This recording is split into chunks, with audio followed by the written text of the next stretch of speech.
The police cruiser pulled into my driveway at 6:47 p.m. on a Tuesday, right as I was serving dinner to my 3 children. "Ma'am, we've received a complaint that you stole $15,000 from Harold and Judith Brennan." My 9-year-old daughter started crying before I could even process the words, while my in-laws stood on my front lawn with matching expressions of righteous satisfaction, watching my humiliation like it was entertainment. But what Harold and Judith didn't know, what they couldn't possibly have anticipated, was that I had spent the last 18 months documenting every single interaction with them, including the loan agreement they had signed, the repayment receipts they had accepted, and the phone call from 3 weeks ago where Judith had admitted in explicit detail that they were planning to destroy me with lies. I had learned a long time ago that the Brennan family weaponized everything. I just never expected them to weaponize the police against me in front of my children. I married Kevin Brennan when I was 24 years old, young, naive, and desperately in love with a man who seemed like everything I had ever wanted. Kevin was charming, handsome, successful, a rising star at his father's construction company with a bright future and a smile that made my knees weak. His family seemed warm and welcoming at first, embracing me into their fold with open arms and promises of forever. The mask didn't slip until after the wedding. It started small. Judith would make comments about my cooking, my cleaning, my lack of domestic skills. Harold would lecture me about financial responsibility, implying that my middle-class upbringing hadn't prepared me for real money management. They would show up unannounced, rearrange my furniture, criticize my parenting, and report everything back to Kevin like I was an employee under review rather than their son's wife. Kevin always took their side. Always. "They're just trying to help," he would say whenever I complained. "They know more about life than you do. You should be grateful." I wasn't grateful. I was trapped. But I stayed, for 12 years, because of my children. Because I believed that a bad marriage was better than a broken home. Because every time I thought about leaving, Judith would remind me that the Brennan family had resources and connections, and that I would never win a custody battle against them. "We'll make sure you never see those children again," she told me once, her voice sweet as poison. I thought about it. For years, I thought about it. And then Kevin made my decision for me. The affair started in year 10 of our marriage. Her name was Brittany, 23 years old, blonde, a receptionist at the construction company. Kevin didn't even try to hide it after the first few months.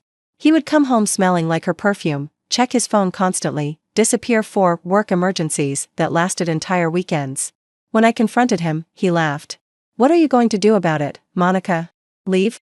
With what money? With what lawyer? My parents will bury you. You'll be lucky to get supervised visitation." He was right, and we both knew it. I had been a stay-at-home mother for 9 years, at his insistence. I had no income, no savings in my own name, no career to fall back on. Everything we owned was in his name or his parents' names. I was financially dependent on a man who had stopped loving me years ago, if he ever had at all. But Kevin made a mistake. He underestimated me. I spent 18 months preparing my escape. I got a part-time job at a local bookstore, just to get out of the house, I told Kevin, who approved because it made me less clingy. I opened a bank account in my own name at a different bank than our joint accounts. I started documenting everything, his absences, his affairs, his parents' threats, every financial transaction I could access. And I hired a lawyer. Not just any lawyer, Denise Okafor, a family attorney with a reputation for taking on wealthy, powerful families and winning. She worked on a sliding scale for clients in my situation, and she taught me the most important lesson of my life. In family court, documentation is everything. They can lie all they want, but paper doesn't lie. Record everything. Save everything. Trust no one. I followed her advice religiously. The loan from Harold and Judith happened during month 14 of my preparation. Kevin lost his job. It happened suddenly, a restructuring at the company, which was really just Harold deciding that Kevin's incompetence had become too expensive to ignore. Kevin had been coasting on his family name for years, showing up late, making mistakes, alienating clients. When Harold finally cut him loose, Kevin spiraled. He stopped looking for work.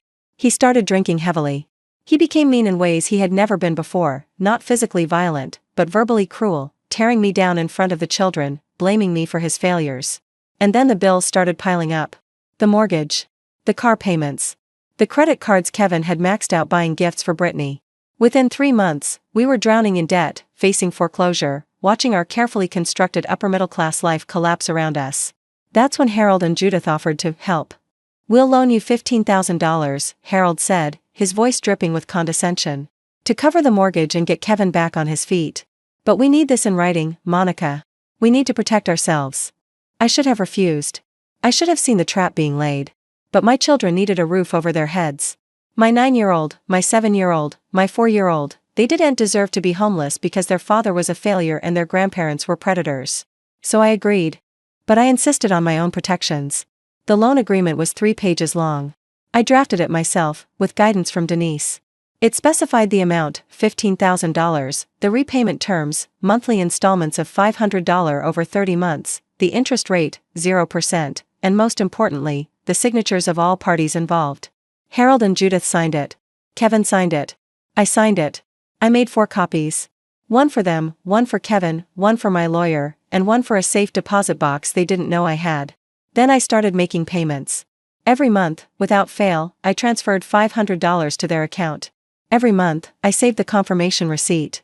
Every month, I sent them an email acknowledging the payment, and every month, they responded with a brief "received" that created a paper trail they didn't realize they were building. By the time Kevin filed for divorce, citing irreconcilable differences, which was rich coming from the man who had been sleeping with his receptionist for 2 years, I had paid back $7,500 of the loan. And then everything changed. The divorce was brutal. Kevin's lawyer, paid for by Harold and Judith, of course, came at me with everything they had. They claimed I was an unfit mother. They claimed I had mental health issues that made me dangerous. They claimed I had been financially irresponsible and had stolen from the marital accounts. Every claim was a lie. Every claim was designed to destroy me. But I had documentation. I had records showing that Kevin had made every financial decision in our marriage, that he had controlled our accounts, that he had signed off on every major purchase. I had evidence of his affair. I had evidence of his drinking. I had testimony from teachers and doctors and neighbors establishing that I was the primary caregiver for our children. And I had Denise, who was worth every penny I had scraped together to pay her. The judge saw through the Brennan family's lies. I was awarded primary custody, child support, and a fair division of assets, which wasn't much, given that Kevin had already burned through most of our savings. The house was sold, the debts were paid, and I moved into a modest rental with my children. We were starting over. We were free. Or so I thought. The harassment started immediately after the divorce was finalized. Harold and Judith couldn't accept that they had lost. They couldn't accept that a woman they considered beneath them had beaten them in court. They couldn't accept that their grandchildren now lived primarily with me, in a house they didn't own, in a life they couldn't control. So they started a campaign of destruction. They called CPS with false reports of neglect. Investigated and dismissed. They contacted my employer with lies about my instability. My manager saw through it. They showed up at my children's school, trying to take them without my permission. The school called the police. Each time, I documented everything. Each time, I added to the file that Denise was building. Each time, I prepared for the next attack. But I didn't expect them to go this far. 3 weeks before the police showed up at my door, Judith called me. She didn't know I was recording. Georgia is a one-party consent state, and I had learned the hard way to record every interaction with the Brennan family. "Monica," she said, her voice syrupy with false sweetness. "I'm calling to discuss the loan repayment. I've been making payments every month, Judith. I have the receipts." "Well, that's just it." Her voice hardened. "We've decided we want the remaining balance paid in full. Immediately. $7,500, or we'll be forced to take legal action." "That's not what the agreement says. The agreement specifies monthly payments of $500 over 30 months. I'm in full compliance." "The agreement?" She laughed. "What agreement? We never signed any agreement. We gave you that money as a gift, to help our son, and you've been pocketing it. Harold and I have discussed it, and we believe you've stolen from us." My blood ran cold. "Judith, you signed the agreement. I have your signature. I have the repayment receipts. I have everything documented. Documents can be fabricated." Her voice was ice now. "We've already spoken to the police. We're filing a report. You stole $15,000 from us, Monica, and you're going to pay, one way or another." "You're lying. You know you're lying. Good luck proving that." She hung up. I sat in my kitchen, shaking, listening to the recording playback. And I realized that this was it, the attack I had been waiting for. The one designed to finally destroy me. But Judith had made a critical error. She had admitted, on tape, that she was planning to lie to the police. The 3 weeks between that phone call and the police arrival were the longest of my life. I consulted with Denise. I organized my documentation. I prepared myself mentally for what I knew was coming. "They're going to try to have you arrested," Denise said grimly. "Filing a false police report is a crime, but the police don't know it's false when they show up. You'll need to be calm, cooperative, and ready to present your evidence clearly." "What if they arrest me anyway?" Then we fight it in court. But Monica, she looked me in the eyes. I've seen your documentation. It's airtight. They can't win this. They can only hurt you temporarily. Temporarily. As if being arrested in front of my children would be a temporary wound. But I had no choice. The Brennans were coming for me, and all I could do was be ready. The evening they arrived, I was making spaghetti. Emma, my 9-year-old, was setting the table. Lucas, 7, was doing homework at the kitchen counter. Sophie, 4, was watching cartoons in the living room. It was a normal Tuesday evening, peaceful, domestic, ordinary. Then the doorbell rang. I opened it to find 2 police officers on my porch, with Harold and Judith standing behind them on the lawn. Judith was wearing a cardigan and pearls, the picture of wealthy respectability. Harold had his arm around her, playing the supportive husband. "Ma'am," the first officer said, "we've received a complaint that you stole $15,000 from Harold and Judith Brennan. May we come in?" My children had gathered behind me by then. Emma was already crying. She remembered the CPS visits, the school incident, the constant harassment. She knew that when Grandma and Grandpa showed up with official people, bad things happened. "Of course, officer," I said, keeping my voice steady. "Please, come in. I have documentation that will clear this up immediately." "She's lying." Judith's voice rang out from the lawn. "She's a thief and a liar. She stole from us and she's going to prison." "Ma'am, please stay back," the second officer said to Judith. "We'll handle this." I led the officers into my kitchen, painfully aware of my children watching from the doorway. Lucas had his arm around Sophie, who was clutching her stuffed rabbit with white-knuckled hands. "Kids, go to your rooms please. Everything is going to be okay." They didn't move. "Please," I said, my voice breaking. "I need you to trust me. Go to your rooms." Emma finally nodded and led her siblings upstairs. I heard their footsteps on the stairs, heard Emma's door close, and then I turned to face the officers. "What exactly are the allegations?" I asked. The first officer, his name tag said Morrison, consulted his notes. "Mr. and Mrs. Brennan claim that you borrowed $15,000 from them 2 years ago and have refused to pay it back. They also claim that you've been making threatening phone calls demanding more money." "None of that is true." I walked to my kitchen drawer, slowly, carefully, keeping my hands visible, and pulled out a folder. "This is the loan agreement, signed by Harold and Judith Brennan, specifying repayment terms of $500 per month for 30 months. And these," I pulled out a stack of bank statements, "are the receipts showing that I've made 15 payments totaling $7,500, exactly according to the agreement." Officer Morrison examined the documents. His partner, whose tag read Chen, looked over his shoulder. "This appears to be signed by them," Morrison said slowly. "It is. I also have copies held by my attorney and in a safe deposit box. The signatures can be verified." She forged them. Judith had come inside, despite being told to stay back. Harold was right behind her. "She's a criminal. She's been forging documents for years." "Mrs. Brennan, I asked you to wait outside. These are my grandchildren's home. You can't keep me out." Judith's face was flushed, her carefully maintained composure cracking. "That woman is a thief and a liar and she's trying to destroy our family." "Actually," I said, reaching back into the drawer, "I have one more thing you should hear." I pulled out my phone and pressed play. Judith's voice filled the kitchen. "We've decided we want the remaining balance paid in full. Immediately. $7,500, or we'll be forced to take legal action." My voice, "That's not what the agreement says. The agreement specifies monthly payments of $500 over 30 months. I'm in full compliance." Judith's voice, "The agreement? What agreement? We never signed any agreement." My voice, "Judith, you signed the agreement. I have your signature. I have the repayment receipts." Judith's voice, "Documents can be fabricated. We've already spoken to the police. We're filing a report. You stole $15,000 from us, Monica, and you're going to pay, one way or another." My voice, "You're lying. You know you're lying." Judith's voice, cold and certain, "Good luck proving that." The recording ended. The kitchen was absolutely silent. Officer Morrison turned to Harold and Judith. His expression had changed, hardened, in a way that made Harold take a step backward. "Ma'am. Sir." His voice was ice. "Filing a false police report is a felony in the state of Georgia. That recording is fake." Judith shrieked. "She fabricated it. She." "The recording can be authenticated," I said calmly.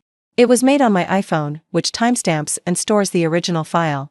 My attorney already has a copy, as does a digital forensics expert who has verified its authenticity." Officer Morrison nodded slowly. "Mrs. Brennan, Mr. Brennan, I'm going to need you to come with us to the station to answer some questions." "This is outrageous." Harold finally found his voice. "Do you know who I am?" Do you know who my friends are? I play golf with, sir. I don't care who you play golf with. What I care about is that you appear to have filed a false police report to harass your former daughter-in-law. That's a crime. Morrison gestured toward the door. Let's go. Judith looked at me with pure hatred, the mask finally, completely gone. You'll regret this, she hissed. You have no idea what we can do to you. I have a pretty good idea, actually, I said. You've been doing it for 12 years. But here's what you don't understand, Judith, I'm not afraid of you anymore. I have documentation of every threat, every harassment, every lie. And I'm done being your victim. Officer Chen took Judith's arm. She tried to pull away, and for a moment, I thought she might actually run. She didn't. She was too proud for that. But the look on her face as she was led out of my house, the disbelief, the fury, the dawning realization that she had finally gone too far, was something I will remember for the rest of my life. Harold followed, still blustering about his connections, his lawyers, the lawsuit he was going to file. Officer Morrison paused at my door. Ma'am, you'll probably need to come down to the station tomorrow to give a formal statement. Bring all your documentation. I will. Thank you, officer. He nodded and followed his partner to the cruiser, where Harold and Judith were being placed in the back seat. I stood in my doorway and watched them go. My children came downstairs the moment the police cars pulled away. Emma was still crying, but it was a different kind of crying now, relief mixed with residual fear. Lucas was holding Sophie's hand, his jaw set in a determined line that reminded me, painfully, of his father. Mom? Emma's voice was small. What happened? I knelt down and gathered all three of them into my arms. Grandma and Grandpa told a lie to the police. They said I did something bad, but I didn't. I had proof that I didn't, and the police believed me. Are they going to jail? Lucas asked. I don't know, sweetheart. They might get in trouble for lying. But what I need you to understand is that you're safe. We're safe. No one is going to take you away from me. Sophie buried her face in my shoulder.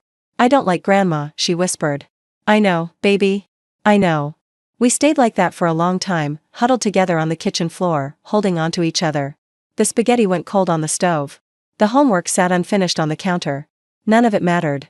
My children were safe. We were together. And the people who had tormented us for years had finally faced a consequence they could ant by or charm their way out of. Harold and Judith Brennan were charged with filing a false police report. The case took 8 months to work through the system. Their lawyers tried everything, motions to dismiss, claims of misunderstanding, arguments that the recording had been taken out of context. None of it worked. In the end, they pleaded no contest to avoid a trial. Harold received a $5,000 fine and 2 years of probation. Judith received the same. Both were required to complete 200 hours of community service. They also received a restraining order. My attorney filed for one immediately after their arrest, citing the years of harassment, the false CPS reports, the school incidents, and now the false police report. The judge granted it without hesitation. Harold and Judith Brennan are no longer permitted to contact me, my children, my employer, or any member of my household. They cannot come within 500 feet of my home, my workplace, or my children's schools. They cannot send messages through third parties, including their son. Kevin, predictably, was furious. He blamed me for destroying his family, for turning his parents into criminals, for poisoning his children against him. But Kevin's opinion doesn't matter much these days. He lost his visitation rights 6 months ago after showing up drunk to a scheduled pickup. The children haven't seen him in almost a year, and they don't ask about him anymore. Some losses are actually gains. It's been 2 years since that Tuesday evening. Emma is 11 now, thriving in middle school, talking about becoming a lawyer someday. I want to help people like you, Mom, she told me recently. People who need someone to believe them. Lucas is 9, obsessed with soccer and video games, slowly learning that not all families are like ours was. He goes to therapy twice a month, working through the trauma of those early years. He's getting better. Sophie is 6, starting 1st grade, barely remembering a time when Grandma and Grandpa were part of our lives. She's the lucky one, young enough that most of the damage won't stick. I work full-time now, managing the bookstore where I started as a part-time clerk during my escape planning. The owner retired last year and offered me the position. It doesn't pay a fortune, but it pays enough. And it's mine, built on my own work, my own merit, my own determination. The loan to Harold and Judith? I finished paying it off, every single penny, despite what they did. I sent the final $500 payment the week before their court date, along with a certified letter acknowledging the completion of repayment per our original agreement. I wanted the record to be perfect. I wanted there to be no ambiguity, no loose ends, no possible claim they could make against me. But mostly, I did it because my grandmother taught me that integrity matters even when, especially when, the other person has none. You can't control what other people do, she used to say. You can only control who you are. Be someone you're proud of, and the rest will work itself out. She was right. Last month, I ran into Kevin at the grocery store. He looked terrible, thinner, older, with a haunted look in his eyes that I didn't recognize. He was buying frozen dinners and cheap beer, the shopping cart of a man living alone and not coping well. For a moment, we just stared at each other across the produce section. Monica, he said finally. The kids are fine, happy, healthy. I just want to see them. I'm their father. You lost that right when you chose alcohol over them, Kevin. You know how to petition the court for supervised visitation. You know what the requirements are. Do the work, and maybe someday. He didn't argue. He didn't threaten. He didn't call his parents to fight his battles. He just nodded, turned around, and walked away. I almost felt sorry for him. Almost. But then I remembered Emma crying in the doorway while police officers questioned me about theft I didn't commit. I remembered Lucas's white face as his grandmother screamed accusations. I remembered Sophie clutching her stuffed rabbit like it was the only safe thing in the world. Kevin Brennan made his choices. So did his parents. And I made mine. The documentation habit never went away. I still save every important email. I still keep receipts for major transactions. I still record conversations when I have the legal right to do so and the instinct that something might go wrong. It's not paranoia. It's preparation. Because I learned something during those years of marriage, those months of planning, those terrifying moments when the police showed up at my door to arrest me for a crime I didn't commit. I learned that the truth doesn't protect itself. You have to protect the truth. You have to document it, preserve it, defend it against people who would rather destroy you than admit they're wrong. I learned that family isn't about blood, it's about loyalty, respect, and love that doesn't come with conditions or threats. And I learned that I am stronger than anyone ever gave me credit for. Stronger than Kevin, who crumbled at the first real challenge he faced. Stronger than Harold and Judith, whose power evaporated the moment someone finally stood up to them.